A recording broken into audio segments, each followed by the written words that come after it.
Santapan Harian Rabu 14 September 2022.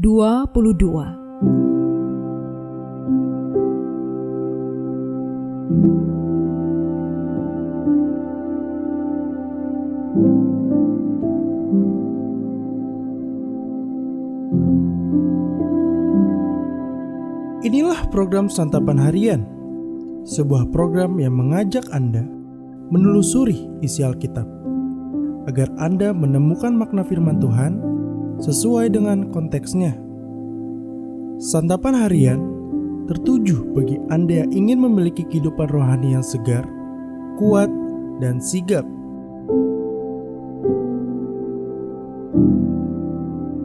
Hari ini kita akan membaca Wahyu pasal yang ketiga, ayat yang pertama hingga ayatnya yang ke-6. Namun sebelumnya, mari kita berdoa. Terpujilah Engkau ya Tuhan, ajarkanlah kepada kami kebenaran firman-Mu, sehingga dengan bibir ini kami akan menceritakan karya keagungan-Mu bagi sesama. Di dalam nama Yesus Kristus kami memohon. Amin. Wahyu 3 ayat 1-6. Dan tuliskanlah kepada malaikat jemaat di Sardis, inilah firman Dia yang memiliki ketujuh roh Allah dan ketujuh bintang itu. Aku tahu segala pekerjaanmu, engkau dikatakan hidup padahal engkau mati. Bangunlah dan kuatkanlah apa yang masih tinggal yang sudah hampir mati, sebab tidak satu pun dari pekerjaanmu yang aku dapati sempurna di hadapan Allahku. Karena itu ingatlah, bagaimana engkau telah menerima dan mendengarnya, turutilah itu dan bertobatlah. Karena jikalau engkau tidak berjaga-jaga,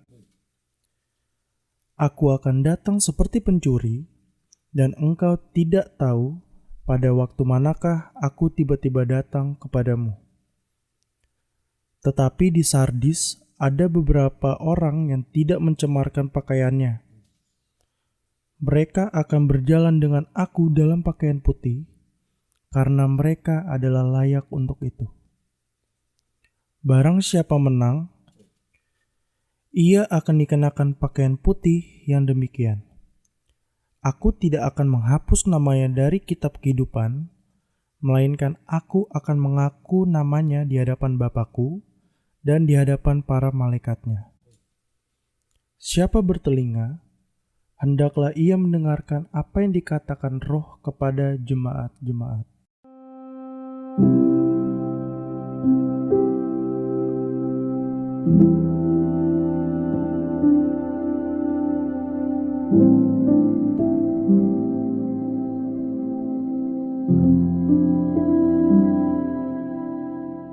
Sahabat Santapan Harian, bagaimana rasanya ketika kehidupan kita dipenuhi dengan kemakmuran dan kenyamanan, tetapi dikecam dan dicela Tuhan? Inilah yang dialami oleh jemaat Sardis. Di mata orang banyak, jemaat itu terlihat baik dan barangkali kenyamanan mereka didambakan. Ironisnya adalah tidak ada sisi positif yang Tuhan lihat. Bahkan dikatakan bahwa keadaan mereka sedang mendekati ajal. Apakah sebenarnya Tuhan kita membenci kemakmuran dan kenyamanan? Sardis adalah sebuah kota yang pernah menjadi kaya dan makmur. Sayangnya, hal itu telah sirna ketika surat ini ditulis. Kores, Raja Persia, berhasil menaklukkan kota itu melalui sebuah celah yang secara tak sengaja ditemukan tentaranya. Nahasnya adalah orang Sardis sendiri tidak mengetahui akan adanya celah itu.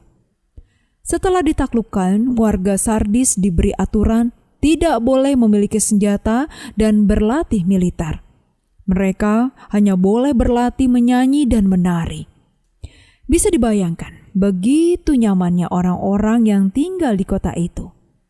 Jemaat Tuhan di kota itu pun merasakan hal yang sama, sehingga terlena dan hidupnya tidak berbeda dari warga kota itu. Tuhan tidak mengecam kenyamanan.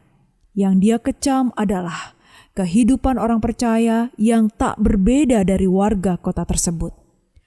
jemaat Sardis kehilangan gairah dan daya hidup sebagai orang percaya. Meski demikian, jemaat itu belum mati karena masih ada harapan.